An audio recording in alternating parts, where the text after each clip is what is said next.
최근 청약을 실시한 리버센트 푸르지오이브와 오티에르 포레의 청약 결과가 나왔습니다. 정말 충격적이었는데요.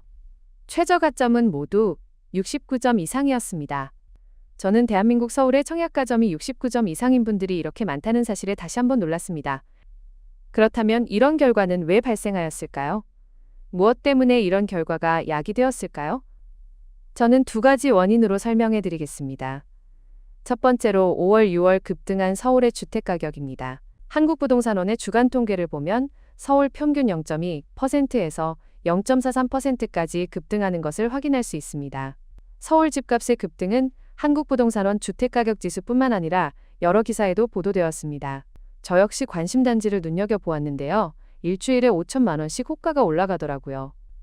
어떤 기사에서는 계약 직전에 매도인이 가격을 올리는 사례도 많았다고 합니다.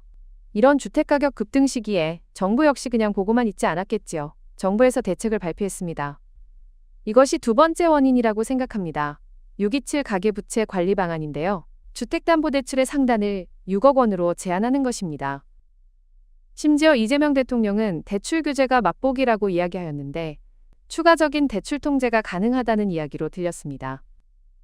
무주택자 입장에서는 주택가격이 급등하는데 대출 규제까지 더해지니 불안한 심리가 강하게 자극이 된 것이라고 판단됩니다. 그럼 여러분, 저희는 어떻게 해야 할까요? 그냥 지켜보고 불안해하고 있어야 할까요? 아니면 정치인들 욕을 하고 있어야 하나요? 많은 무주택자와 청약에 관심 있어 하는 분들은 지금을 기회라고 생각하셔야 합니다. 지금부터 관심 있는 단지들을 추려놓고 여러 번 가보시고 공인중개사에서 상담도 받아보셔야 합니다. 그래야만 정말 저렴한 매물이 나왔을 때 여러분들이 주저없이 계약을 하실 수 있습니다. 지금 이제 겨우 급등이 멈춘 거고요. 아직은 매도자 우위 시장이라고 할 수 있습니다. 이게 조금씩 매도자 우위 시장에서 매수자 우위 시장으로 변경이 될 것이라고 생각합니다. 그렇다면 그때 적극적으로 매수를 계획해야 한다는 말씀입니다. 그럼 어떤 분들은 저한테 이렇게 얘기를 하시겠죠. 너 정신 나간 거 아니야? 집값이 이렇게 떨어지고 있는데. 집값이 이렇게 불안한데 집을 사라고? 거기다가 627 대책 때문에 집값이 더 떨어질 것 같아. 라고 말이지요. 하지만 냉정히 생각해 보세요. 627 대책으로 대출이 6억 이상은 나오지 않는 겁니다. 6억의 주택담보대출을 받으려면 연봉이 1억 이상이어야 합니다. 대한민국 국민의 90%는 연봉이 1억이 되지 않습니다. 그리고 90% 이상의 국민은 12억 원 이하의 아파트에 살고 있고요. 즉, 실수요자라면 대부분의 사람들이 영향을 받지 않는다는 것입니다. 물론 주택담보대출의 만기가 30년으로 제한된 것도 영향이 있겠지만 그렇게 크다고는 할 수는 없습니다.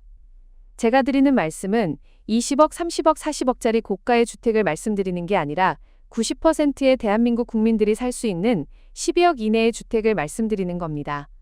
물론 12억 원이라는 금액이 절대적으로 큰 금액인 것은 당연합니다. 하지만 문재인 대통령 때부터 오르기 시작한 주택가격을 인정하지 않고 10년 전 주택가격으로 내려가기만을 기다린다면 그 손해는 온전히 본인의 몫이 될 것이고 경제적 손실도 본인이 떠안아야 할 것입니다. 여러분, 제가 이렇게 말씀을 드려도 불안하다고요. 그럼 2022년 12월로 돌아가 보시지요. 올림픽파크 포레온 이야기입니다. 최초 분양할 때 올림픽파크 포레온은 청약 당첨 커트라인이 대부분 50점대였습니다. 그마저도 완판이 안 되어서 무순위 청약까지 갔었습니다. 그 결과 겨우 완판에 성공하였고요. 하지만 지금은 어떤가요? 최초 분양가에서 10억 이상은 올랐으며 최근 무순위 청약 결과는 대단하였습니다. 5만 명이 넘는 사람이 청약을 하였지요. 저도 올림픽파크 포레온 최초 분양 당시 청약에 참여하지 않은 것이 정말 후회됩니다. 5구 타입 기준으로 분양가는 10억에서 11억이었고 현재는 20억 내외입니다. 그 당시에 떨어지는 칼날을 잡은 사람은 큰 부의 축적으로 경제적인 자유에 한 단계 가까워졌을 것입니다. 주택가격이 상승한다고 벼락거지가 된다는 공포에 질려 패닉바잉을 하는 것은 절대 금물입니다.